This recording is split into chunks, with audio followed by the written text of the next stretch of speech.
Now, we think Buddha died, and we think Jesus has left the world, has died. But it is not true. Jesus, as well as Buddha, are still living. They are just living in a different place. Yeah. And they also evolved with the time, and with their job, and with their ever learning. We can never learn enough. Do not think that after we become Buddha or Christ-like, we stop learning. No, then it becomes like dead end. The road to wisdom is endless. Yes. So you remember in the Bible, Jesus says something very strange. He said, whatever miracle, whatever great things I can do today, you can do them even better tomorrow. Now, may I add something? Just for example, at the time you met your teacher, or what we call initiation process, you just have a little taste of heaven, of the power within yourself.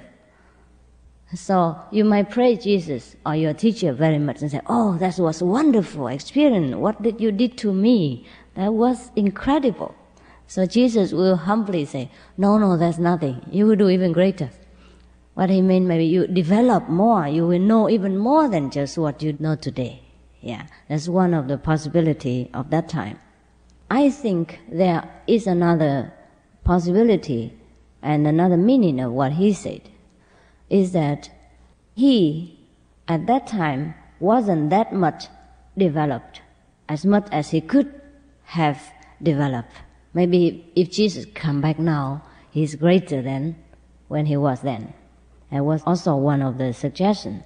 Also, secondly, maybe at that time, his power, even though still very great, was difficult to diffuse, to give, difficult to offer to people, because at that time, our human minds are also underdeveloped as well.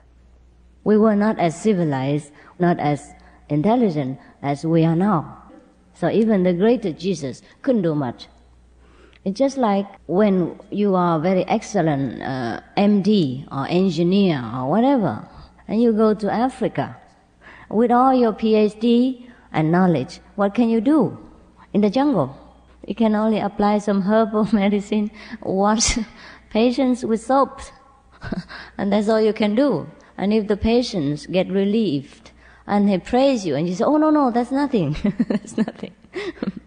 It's true, it is nothing for what the doctors can do in a normal condition, in a good hospital where he is surrounded with all kind of equipment and colleagues who helps him in his job.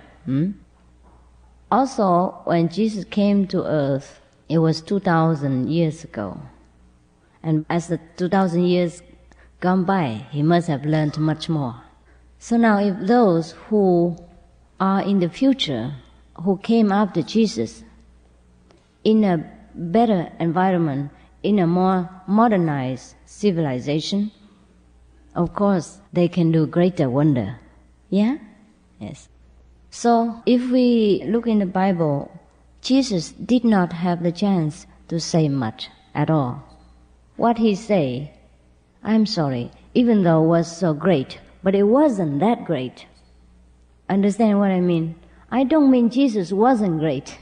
Was that he didn't have chance to say much. Also the people at that time, their understanding wasn't that great. Not great enough to match Jesus' wisdom.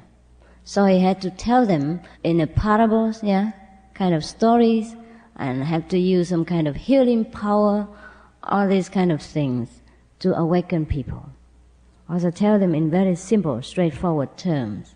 Also only tell them to keep commandments and believe in God, pray to God, etc. Only some of his chosen few disciples were selected to be the messenger of his message.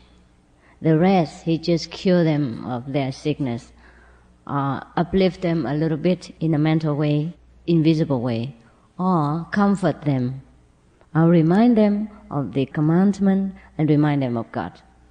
Therefore, those who came after Jesus having the same capacity as he, reaching the same level of enlightenment, could do much more than he does, could speak more and in a more logical way, in a more intelligent way, in a more scientific way, in order to suit the modern society.